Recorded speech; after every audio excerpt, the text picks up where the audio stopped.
Hello everyone, welcome to Bright IQ। तो आज हम लोग पढ़ने वाले हैं साइंस के कुछ प्रीवियस ईयर्स के इंपॉर्टेंट क्वेश्चन को, जो आपके झारखंड के ऑल एग्जाम के पॉइंट ऑफ व्यू से बहुत ही इंपॉर्टेंट है। चाहे वो आपका झारखंड पुलिस हो गया, एक्साइज पुलिस हो गया, दरोगा हो गया, फील्ड वर्कर हो गया, सभी के एग्जाम पॉइंट ऑफ व्यू से सारा क्वेश्चन जो है आपको बहुत ही इंपॉर्टेंट है। इसमें बताया गया सारे कॉन्सेप्ट को आप अच्छे से समराइज कर लीजिएगा।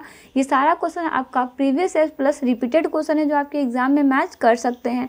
तो प्लीज़ बिना स्किप के सारे क्वेश्चन को कॉन्सेप्ट के अकॉर्डिंग जरूर स्टडी कीजिएगा। चलिए सबसे पहले हम लोग आते हैं फर्स्ट क्वेश्चन पे, जो है आपका कि निम्नलिखित में से कौन सा पौष्टिक तत्व अस्थि एवं दांतों के निर्माण एवं मजबूती के लिए आवश्यक नहीं है। आवश्यक है नहीं है। तो देखिए, दांतों और हमारे अस्थियों के लिए सबसे मजबूत या फिर बोल सकते हो सबसे पौष्टिक तत्व कौन कौन से होते हैं। तो देखिए, वो हैं आपके कैल्शियम, फास्फोरस और फ्लोरीन, जो आपके अस्थि एवं दांत निर्माण में सहायता करते हैं। वहीं इसकी कमी से जो है वो आपके अस्थि एवं दंत संबंधित बीमारियां जो है वो हो सकती है ना।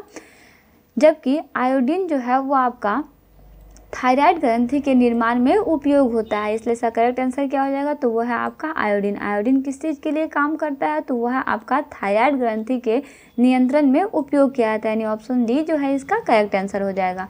वही नेक्स्ट है आपके पास कि प्रकाश संश्लेषण होता है। बताइए कब होता है प्रकाश संश्लेषण। तो जी हाँ, अगर हम लोग प्रकाश संश्लेषण यानी फोटोसिंथेसिस को समझते हैं, तो इसको समझने के लिए हम लोग इसे डिटेल्स में समझते हैं। जैसे अगर हम लोग बात करते हैं फोटोसिंथेसिस की, तो देखिए हरे पौधों में होने वाली एक क्रिया है, सभी को पता है, जिसमें वे भोज्य पदार्थ का निर्माण जो है वो करते हैं। और इस क्रिया में प्रकाश ही जो है वो ऊर्जा का प्रदान करता है। लेकिन प्राकृतिक रूप से पौधे जो है वो सूर्य के प्रकाश से ही ऊर्जा जो है वो ग्रहण करते हैं। लेकिन इसमें आपका समुद्री शैवाल आते हैं, जो कि चंद्रमा के प्रकाश में यह क्रिया जो है वो करते हैं, तथा विद्युत प्रकाश में भी पौधे में प्रकाश संश्लेषण की क्रिया होती है। हमारे क्वेश्चन में प्रकाश संश्लेषण की बात करी गई है, इसीलिए अगर हम लोग बात करते हैं पौधों में, तो पौधों में प्रकाश संश्लेषण जो होता है वो दिन में होता है। किंतु समुद्री शैवाल की बात करते हैं, यानी पेड़ पौधों की बात करते हैं, तो उसमें कब होता है, तो वह आपका रात्रि में चंद्रमा के प्रकाश के समय होता है। इसलिए आपका करेक्ट आंसर जो है ऑप्शन नंबर सी हो जाएगा। दिन में भी होता है अथवा रात में भी होता है ना। दिन में किस किस में होता है वो भी यहाँ पे दिया हुआ है, और रात में किस किस में होता है वो भी यहाँ पे दिया हुआ है ना। चलिए नेक्स्ट है आपके पास कि फेरोमोन्स पाए जाते हैं। बताइए फेरोमोन्स किस में पाया जाता है। देखिए फेरोमोन्स को पहले समझिए। तो फेरोमोन्स जो होता है ना, वो आपका एक रसायन है जो कीटों द्वारा उत्सर्जित किए जाते हैं, और यह आपका विपरीत लिंगी कीटों को भी आकर्षित करते हैं तथा स्वभाव को निर्धारित करने का कार्य भी करते हैं। यानी इसका करेक्ट आंसर क्या हो जाएगा, तो वह है आपका कीट हो जाएगा ना, कि फेरोमोन्स जो है वो पाए जाते हैं कीटों में ना। चलिए नेक्स्ट है आपके पास कि लोहा जिससे प्राप्त किया जाता है वह है। बताइए क्या है। तो जी हाँ, अगर हम लोग लोहा की बात करते हैं, तो लोहा जो है वो आपका हेमेटाइट से प्राप्त होता है, जबकि मोनोजाइट जो है वो आपका रेत से थोरियम प्राप्त होता है। वहीं हम लोग पिंच ब्लेड की बात करते हैं, तो पिंच ब्लेड से जो है वो आपका यूरियम प्राप्त होता है ना। यानी करेक्ट आंसर इसका क्या हो जाएगा, तो वह है आपका ऑप्शन नंबर डी हेमेटाइट ना। चलिए वही नेक्स्ट है आपके पास कि निम्नलिखित में से कौन सा जैविक नाइट्रोजन निर्धारण से संबंधित है। तो जी हाँ, अगर हम नाइट्रोजन निर्धारण से बात करते हैं, तो वह है आपका नीला हरा शैवाल ना। चलिए अगर हम लोग नीला हरा शैवाल की बात करते हैं, नील हरित शैवाल जो है वो आपका जलीय पौधा का एक ऐसा समूह होता है जिसे साइनोबैक्टीरिया भी कहा जाता है, और यह आपका एक कोशिकीय जीवाणु है।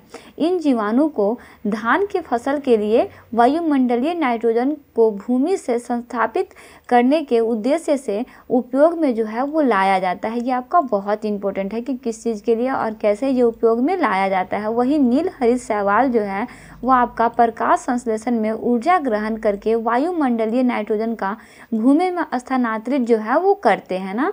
याद रखिएगा, ये टॉपिक आपका बहुत इंपॉर्टेंट है। एग्जाम पॉइंट ऑफ व्यू से ये सारा टॉपिक आपका काफ़ी ज़्यादा हेल्पफुल हो सकता है ना। वही नेक्स्ट है आपके पास कि एक पिंड का अधिकतम भार निम्नलिखित में से किस में होता है। देखिए यहाँ पे एक पिंड का अधिकतम भार पूछा गया है, समझते हैं। किसी पिंड का द्रव्यमान जो है वो आपका सदैव नियत रहता है ना, और इसका भार जो है वो आपका, माफ़ कीजिएगा यहाँ पे मार हो गया ना, इसका भार जो है ना वो आपका दो चीज़ों पर निर्भर करता है। देखिए क्या है, पिंड का द्रव्यमान सदैव नियत रहता है, लेकिन क्या चेंज होता है, भार चेंज होता है। किन दो चीज़ों पर निर्भर करता है, तो पहला है आपका गुरुत्व बल पे निर्भर करता है, और पिंड पर लगने वाले उत्क्षेपण बल के ऊपर निर्भर करता है। अगर हम लोग बात करते हैं तो हाइड्रोजन सबसे हल्का एवं विरल माध्यम है, अतः इसका लगाया गया उच्छेद बल से सबसे कम होगा। अतः पिंड का भार जो है वो हाइड्रोजन में सर्वाधिक होता है। किस में होता है? तो पिंड का भार जो है वो सर्वाधिक होता है हाइड्रोजन का, लेकिन हाइड्रोजन जो है वो आपका सबसे हल्का और विरल माध्यम है, याद रखिएगा ना। इसमें आप कंफ्यूज बिल्कुल भी मत होइएगा, हालांकि ये क्वेश्चन जो है आपका काफ़ी कंफ्यूजन करने वाला क्वेश्चन है ना।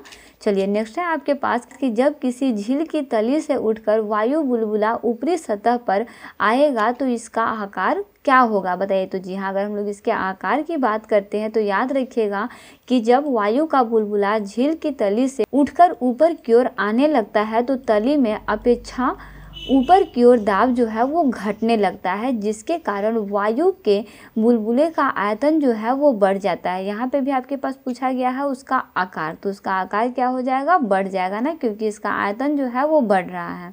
चलिए आगे बढ़ते हैं। इसका नेक्स्ट क्वेश्चन है आपके पास कि मृत मछली से निकलने वाली दुर्गंध किस यौगिक के कारण होता है। तो जी हाँ, अगर हम लोग बात करते हैं मृत निकलने वाले दुर्गंध की तो ये आपका एमिनो यौगिक के कारण होता है ना। चलिए विस्तार से समझते हैं। तो यहाँ पे आप याद रखिएगा कि ट्राइमेथिलिएमीन यह एक तृतीय एमीन है ना। क्या है? तृतीय एमीन है, जो आपका संरचनात्मक रूप से एमिनो यौगिक होता है ना। इसमें आपका एमोनिया का प्रत्येक हाइड्रोजन जो है वो परमाणु का एक मेथित समूह से प्रतिस्थापित होता है। इसीलिए आपका मृत मछलियों से निकलने वाली दुर्गंध जो है इन्हीं यौगिकों की उपस्थिति के कारण जो है वो होता है ना। चलिए नेक्स्ट है आपके पास कि जेली बनने हेतु निम्नलिखित में से कौन सा फल सर्वाधिक उपयुक्त होता है। तो जी हाँ, अगर हम लोग जेली बनने की बात करते हैं तो इसमें आप पहले समझते हैं ना हम लोग। तो देखिए, अगर हम लोग पपीता की बात करते हैं तो पपीता में पपाइन नामक तत्व जो है वो पाया जाता है, जो जेलेटिन को सेट नहीं होने देता। तो इससे तो होगा नहीं, अतः यह जेली बनाने हेतु श्रेष्ठ नहीं होता ना। अगर हम लोग बात करते हैं आम और केथे की, तो आम और केथे में पेक्टिन की उपस्थिति क्रमशः कच्चे एवं पूर्ण परिपक्व होने पर निर्भर करता है ना। जबकि अमरूद में जो है वह आपका पेक्टिन की उपस्थिति के कारण ये शर्तें अनिवार्य नहीं होती है। अतः अमरूद जो है वो आपका एक ऐसा फल होता है जो जेली बनाने के लिए उपयुक्त होता है ना। यानी इसका करेक्ट आंसर क्या हो जाएगा? तो ऑप्शन सी जेली अमरूद हो जाएगा, है ना। चलिए वही नेक्स्ट इस पार्ट का लास्ट क्वेश्चन है कि सिरका का रासायनिक नाम है, बताइए क्या है। तो जी हाँ, अगर हम लोग सिरका के रासायनिक नाम की बात करते हैं तो सिरका का रासायनिक नाम जो है ना वो आपका क्या हो जाएगा? तो वह है आपका एसिटिक अम्ल हो जाएगा। चलिए विस्तार से समझते हैं। तो सिरका का निर्माण जो है वो फूलों के शर्करायुक्त रस के किण्वन, जिसको हम लोग फर्मेंटेशन बोलते हैं, के फलस्वरूप जो है वो होता है। सिरका जो है वो आपका एसिटिक अम्ल का एक तनु विलयन होता है ना। भोजन के लिए प्रयुक्त सिरके में 4 से 8% तक एसिटिक अम्ल जो है वो होता है। दैट मीन्स करेक्ट आंसर क्या हो जाएगा? तो वह है आपका ऑप्शन है ना। तो इस तरह से बेसिकली आज की वीडियो में हम लोग 10 क्वेश्चन को सॉल्व कर चुके हैं। ये सिर्फ आपका 10 क्वेश्चन ही नहीं, क्वेश्चन में जितने भी कॉन्सेप्ट बताए गए ना वो सारा कॉन्सेप्ट आपके एग्जाम में हूबहू मैच कर सकते हैं। तो सारे कॉन्सेप्ट को आप जरूर से स्टडी कीजिएगा। इन सारा का PDF जो है वो आपको टेलीग्राम चैनल पे मिल जाएगा, वहाँ से आप सारे के PDF को अच्छे से स्टडी कर डाउनलोड करके स्टडी कर सकते हैं। तो सारे क्वेश्चन को कॉन्सेप्ट के अकॉर्डिंग स्टडी करते रहिए। मिलते हैं नेक्स्ट वीडियो में एक इंपॉर्टेंट पार्ट, एक इंपॉर्टेंट टॉपिक के साथ। Thanks for watching, like share and subscribe bright IQ।